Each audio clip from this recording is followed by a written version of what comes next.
On August 18, 2014, Taylor Swift made perhaps the biggest and boldest move of her career. Already the biggest country star in the world, Swift would be releasing her first official pop album, titled 1989.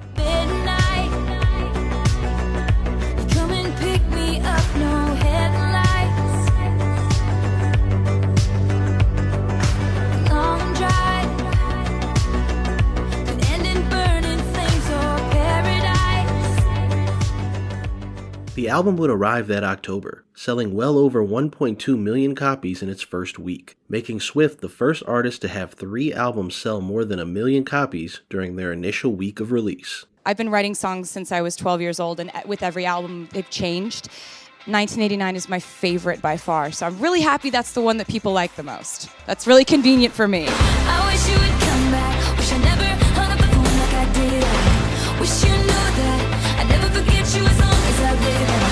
Wish you were right here, right now. It's all good. I wish you would. Swift would bring her new album to the masses at the start of summer 2015 on the 1989 tour. Now a pop star, Swift's latest track built a level of anticipation few artists before her had garnered, remembers Brian Mansfield, managing editor for Country Insider. The previous tour, the Red Tour, if I'm not mistaken, that ended up being the biggest tour by a country artist in history to that point. So, I mean, she is literally at the top of the game in that world. And she was also one of the first big stars to really take advantage of the audiences that you can create online. And so there was the kind of chatter and buzz for anything that she did. It was almost unprecedented. It wasn't that everybody was talking about it, but everybody that liked Taylor Swift was talking about it. There was a huge anticipation. I'm Troy L. Smith, reporter for cleveland.com and host of CLE Rocks, the music podcast from the birthplace of rock and roll. On this episode, we look back at Taylor Swift's rise to fame, her move to pop, and the tour that solidified her as an icon. Hello, Cleveland! Country music had seen massive stars before, from Johnny Cash and Willie Nelson to Garth Brooks and Shania Twain. But Taylor Swift took things to the next level. She emerged in summer 2006 with her debut single, Tim McGraw. Said the way my blue eyes shine, but those Georgia stars to shame that night. I said that's a lie. Just a boy in a Chevy truck that had a tendency of getting stuck. A run of successful songs would establish Swift, just 16 years old, as not just an artist to watch, but someone who could potentially reach historic heights, says Mansfield. I remember in the early days when she's like 16, 17 years old, and people talking, because this sounded ridiculous at the time, but you would have these very quiet conversations in Nashville about how Taylor reminded people of Dolly Parton. And it wasn't that she sounded like Dolly. It wasn't that she was a songwriter like Dolly or that she was recording material, as impressive as Dolly.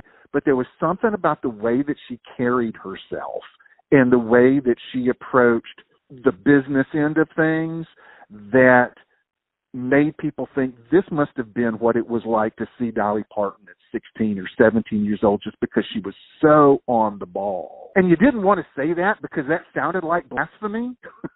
but 16 years later, it doesn't. I mean, she really does kind of have all of those qualities that make people adore Dolly Parton and think of her as an icon in all of these different social circles.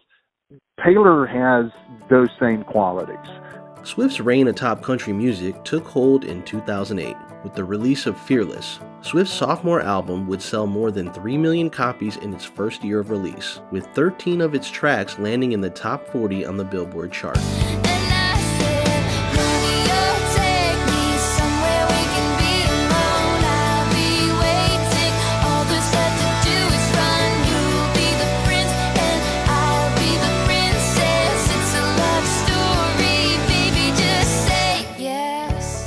Swift's appeal went beyond music. Her song's about growing up connected with fans, especially young women. But Taylor strengthened that bond at concerts and through social media, says fan Lily Simmons. Well, from the beginning, I think she was just real and relatable. I grew up, writing songs about my crushes and stuff, and I was like, wow, she does the same thing I'm doing, but she's doing it professionally. She was just honest in her songwriting, and I think that got a lot of young girls, really into her music. And since then, she's just been so great to her fans and really open with fans. That was a big thing on the 1989 tour, too.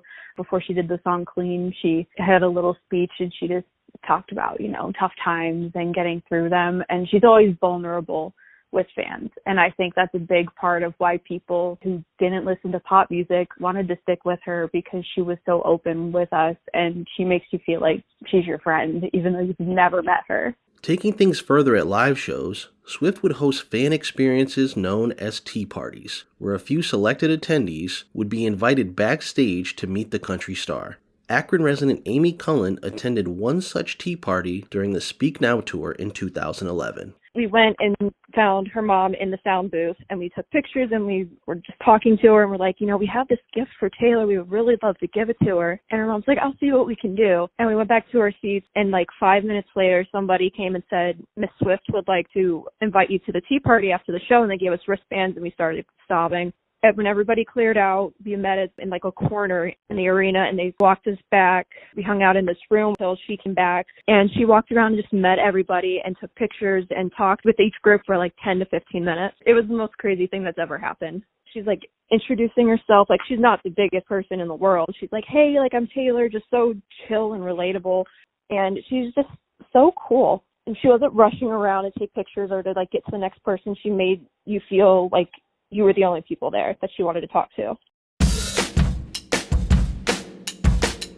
Following the announcement of 1989, Swift would release the album's first single, Shake It Off, which shot straight to number 1. I say I'm too late. Got nothing in my brain. That's what people say. That's what people say. 1989 was the most anticipated album of 2014, and Swift was feeling the pressure. I've been working on this for 2 years, and now I think I've prepared it for the world, but you don't know what the world is going to do to it once it gets out there. However, the release of 1989 would quickly turn into a celebration. Fans flocked to stores and streaming services to listen to Swift's new album. The singer even hosted her own listening party at her home in Los Angeles. Ohio fan Stephanie Reed remembers staying up until midnight on October 27, 2014 to listen to 1989 the second it arrived. Well, that album came out my freshman year of high school. That album kind of defined high school for me, because that's all I would listen to. And I remember the night it came out at midnight, I just stayed up for 3 hours and just listened to it on repeat. I remember the next day I went to Target and I got the magazine cover she was on. I got the shirt that was there with the album on it. And I kind of made it my own holiday. Every time she releases an album, I get really excited and I wear her merch and stuff. I don't know, every time she releases something, I just get so excited and I just make it into my own holiday, I guess. The first 4 singles from 1989 would all enter the top 10 on the pop charts, with 3 reaching number 1. Set on creating an experience worthy of her pop superstar status, Swift spent 7 months planning what would become the 1989 tour. As Country Insider editor Brian Mansfield remembers, the set for the 1989 tour was focused on the 1989 album. Only old material fitting with Swift's new synth-heavy sound would be included. She had kind of done this on the Red Tour, but really did it on 1989. She did pretty much the entire 1989 album and almost nothing from the early days. She did a couple of songs from Red. I think she did, she really revamped Love Story, but those the only 3 songs from earlier in her career that she did regularly throughout that tour. So she wasn't coming in and doing greatest hits and 4 songs from the new album. She was doing the whole album and a handful of hits that she radically reinterpreted. That was pretty unusual for a mainstream pop act to do that, because you think of those artists as singles artists, and you expect to come out here the songs that you've heard from them all your life. And she wasn't doing that at all. The job was the very worst.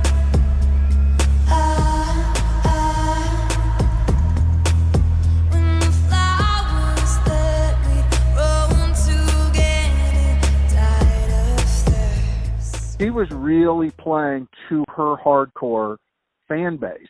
She wasn't playing to people that liked some of the Taylor Swift songs they heard on the radio and thought it would be fun to go see her.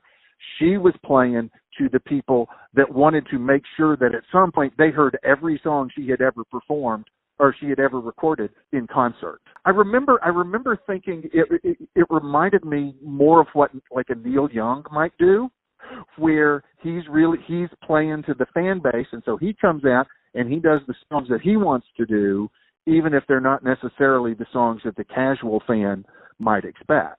You know, and at that point, her fan base is so big that she could easily sell out arenas and even stadiums on people that just wanted to see her no matter what she was doing. Swift's fan base would turn out in droves. Every show on the 1989 tour sold out with hundreds, if not thousands of fans arriving to venues early in self-made Swift attire. Something Cleveland concert attendee Stephanie Reed experienced firsthand. I just remember seeing a lot of people dress up based on like her music videos or like her past music video looks, stuff like that. There was a group right in front of us in the pits that were dressed from what she wore from the Blank Space music video. And actually those people right in front of us got picked to go backstage for Lost 89 where they got to meet her and like take pictures. So that was really neat to see that. And people like were dressed with like Christmas lights on them. They had glitter all over them. It was really fun to like see everyone dressed up like that. You don't really see that too often at like other concerts. The tour's stage setup was bigger and brighter than anything Swift had done up until that point, with huge screens, a lengthy catwalk, dancers, and Broadway-style production themed with every song.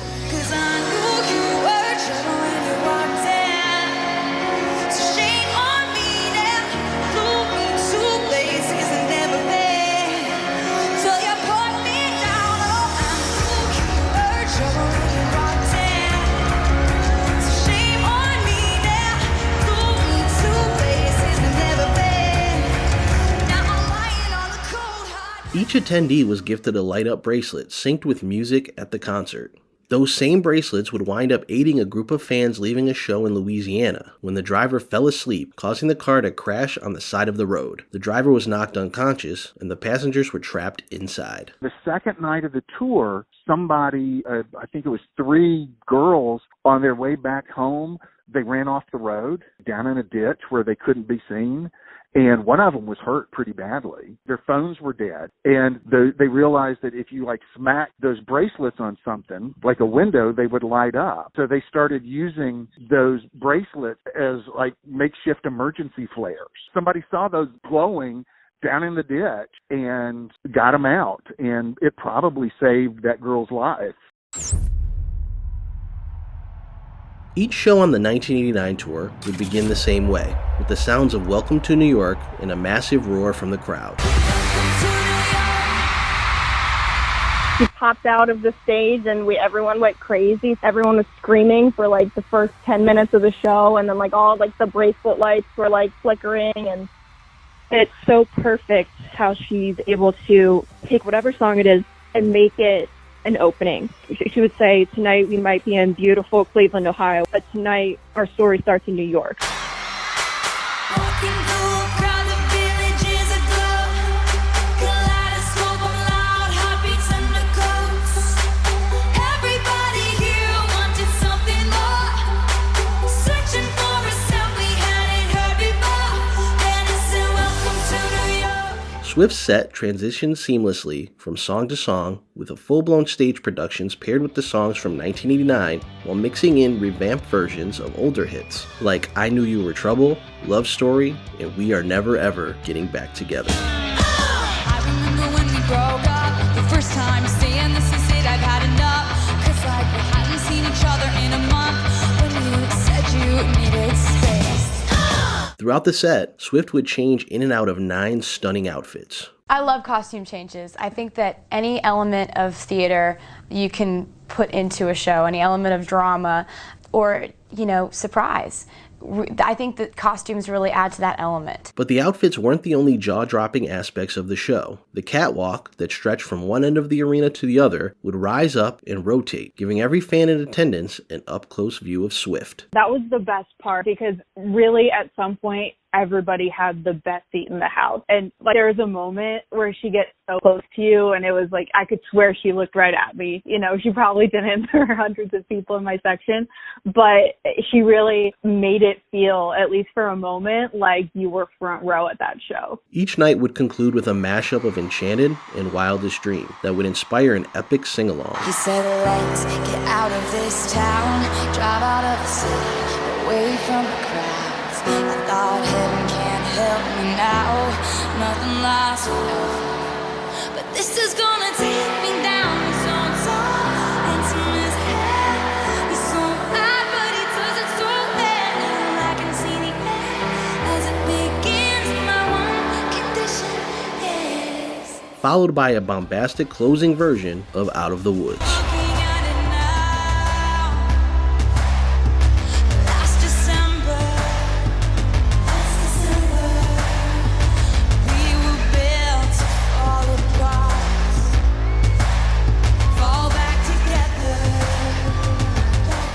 The 1989 tour was the largest grossing tour of 2015, selling more than 2.2 million tickets and generating over $250 million in revenue.